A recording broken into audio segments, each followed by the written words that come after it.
उजनी धरणातली बोट दुर्घटना आत्ता समोर आलेली असतानाच अहमदनगरच्या अकोल्यामधील प्रवरा नदीत एसडीआरएफ पथकाची बोट उलटलेली आहे आणि यामध्ये तिघांचा दुर्दैवी मृत्यू झालाय।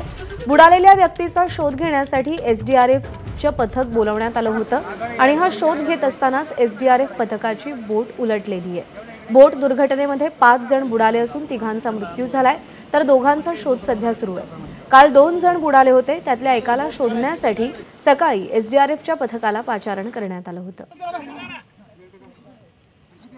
सगळ्यात महत्त्वाचं म्हणजे या दुर्घटनास्थळी सगळ्यात पहिल्यांदा एबीपी माझा पोहोचलेला आहे आणि या संपूर्ण घटनेचं वार्तांकन आम्ही थेट घटनास्थळावरून करतोय।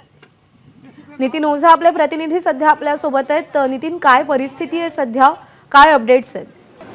प्रज्ञा, निश्चितच आज सकाळी एसडीआरएफचे 3 जवानांची बोट उलटल्यानंतर 3 जणांचा मृत्यू झाल्याची घटना समोर आली आणि त्यानंतर मी आता स्वतः या सुगाव परिसरातील या प्रवरा नदी पात्रात आहे। या ठिकाणी आपण पाहू शकतो की जे 2 जण आता बेपत्ता आहे त्यांचा शोध घेण्याचं काम युद्ध पातळीवर सुरू आहे। स्थानिक परिसरातील नागरिक असतील आणि एसडीआरएफ पथकातील जे उर्वरित जवान आहेत ते स्वतः आता या दोघांचा शोध घेण्याचं काम करत आहेत।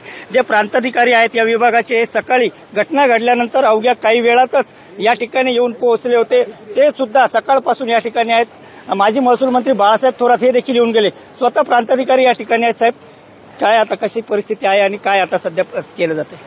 काल 2 मुलं सुगावला पोहण्यासाठी आले होते, त्यापैकी एका मुलाची बॉडी आपण रिकव्हर केली आहे आणि एक मुलगा अजूनही मिसिंग आहे आणि त्या मिसिंग बॉडीचे शोध घेण्यासाठी आपण एसडीआरएफचं पथक बोलवलं होतं।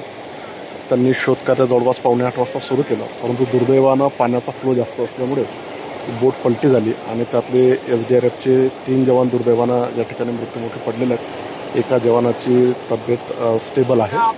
आपण आता 2 बॉडीज अजून पाण्याखाली असल्याचं समजतं, त्याचा आपण आता सध्या शोध घेतो। सर, जे पाण्याचं आवर्तन सुरू आहे, विसर्ग जास्त आहे, तो कमी करण्यासाठी काही सूचना देण्यात आल्या?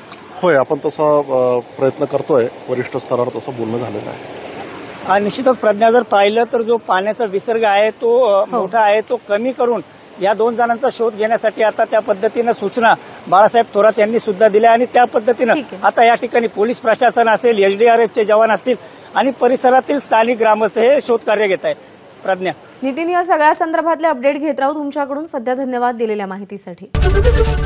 एबीपी माझा, उघडा डोळे बघा नीट।